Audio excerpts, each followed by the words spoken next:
ये कहानी उन लोगों के लिए है जिन्हें लगता है वो अपनी जिंदगी में सफल नहीं हो सकते। इस कहानी में एक किसान होता है जो कि अपने खेत में फसल बीजता है, लेकिन उसकी फसल कभी भी नहीं उगती और जब फसल उगती है तब उसे कीड़े लग जाते हैं। वो किसान इस बात से बहुत परेशान रहता था। उसे लगता था कि वो अपने जिंदगी में कभी भी सफल नहीं हो सकता। फिर एक दिन उसका दोस्त बहुत सालों बाद उसके घर आया। उसके दोस्त ने उसे परेशान देखकर उससे उसकी परेशानी का कारण पूछा।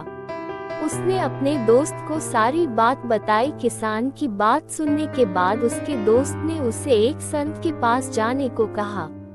वो संत बहुत ही बुद्धिमान और समझदार थे। किसान के दोस्त ने कहा कि वो तुम्हें तुम्हारी परेशानी से बाहर निकाल देंगे।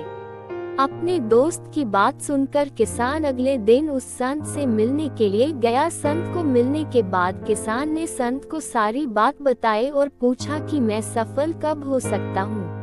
तो संत ने किसान से कहा कि तुम हर दिन एक बीज लेकर अपने खेत में बीज देना और उसकी लगातार देखभाल करना। किसान ने संत की बात सुनने के बाद ऐसा ही किया। वो हर दिन एक बीज को खेत में बीज देता और उसकी अच्छे से देखरेख करता।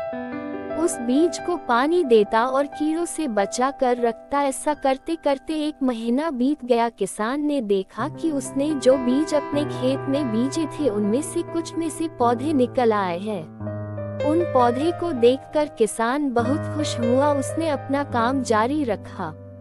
वो हर दिन एक बीज खेत में बीज देता और उसकी अच्छे से देखभाल करता और देखते देखते किसान के सारे खेतों में फसल उग गई। उसके बाद सारे फसलों में धीरे धीरे फल भी आने लगे और वह किसान खुश रहने लगा। कहानी से सीख। इस कहानी से हमें ये सीख मिलती है कि यदि हम अपनी जिंदगी में सफल होना चाहते हैं तो हमें निरंतर बिना रुके काम करना होगा। जो भी काम हम करना चाहते हैं उसको छोटे छोटे भागों में बांटकर उसे लगातार करने से हम उसमें सफल हो सकते हैं। दोस्तों, मैं उम्मीद करती हूँ कि आपको ये कहानी पसंद आई होगी। अगर आप इससे सहमत हैं तो इसे अपने सभी दोस्तों के साथ शेयर करें और इसी तरह की कहानियाँ डेली पढ़ने के लिए आप हमें सब्सक्राइब कर सकते हैं। Kanpur story dairy. Thanks for watching.